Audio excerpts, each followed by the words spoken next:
mother, who had stood firmly by him and fully expected that he would come back from the war at some stage. She'd done some general practice in Crieff, locum general practice during the war years, and taught herself to drive the car and got it off the blocks in the garage in Crieff and drove it all the way to London.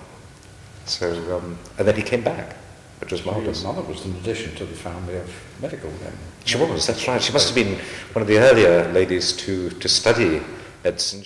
Of the girls in your year, what happened to them? Where did they go?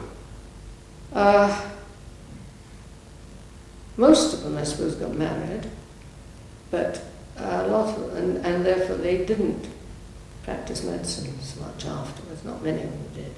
I remember being involved with some report that we had to give. It was a Royal Commission request to the council, and I wasn't on the council then, but we were asked.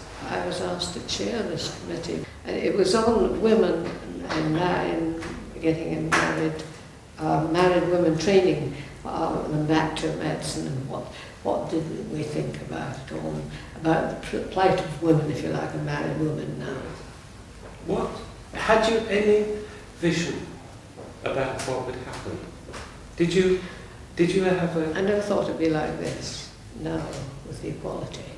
You had no perception that one day... Not like this, not at that time. No. Both my parents were doctors. My mother's still alive, but she didn't practice after she was married. And before that, my father's mother was a doctor as well. Again, she didn't practice after she was married, but she was engaged for 10 years so that she could practice before she got married. I mean, obviously in 1901, when she graduated, it wasn't very usual for women to be practicing medicine at all, anywhere. There were only 6 in the class she was in, and it wasn't even at the university. They weren't allowed to be at the university. It was a sort of separate place. And I presume that the openings for women at that time were very limited. She did a stint in Dublin. She did a stint in, I think, somewhere else in Ireland. And then she came and worked in Craigleith Poorhouse, which is, of course, now the Western General. And she was there as the doctor. She had a hospital section of 60 beds, and she also had to look after the well-being of the 200 or so inmates in the poor law. I got married when I was a houseman, and it was a transition time for women, once they'd had children, to work. Most women with preschool children stopped working at that time. We were incredibly lucky because the university had a nursery, which it had established, I think, just shortly before our two were at the stage of needing to go to a nursery. And it took babies from 6 weeks.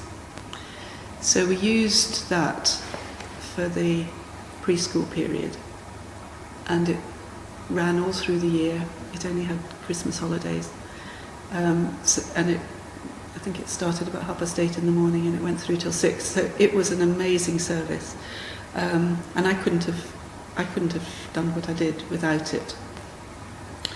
There are now, 2004, lots of such nurseries, but it was the only one of its kind at the time. Now, we used it for both of them. Our second child started at 6 weeks, but it hadn't been there for our first child. What I did with him, when I first went back to work, I took him with me.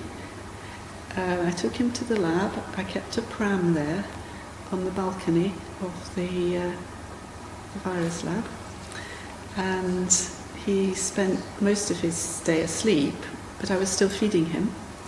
So I fed him. There was a big sort of ante-room to the ladies' toilet where people changed, and we used to go in there and I fed him and looked after him. Then he got back in his pram and I worked away.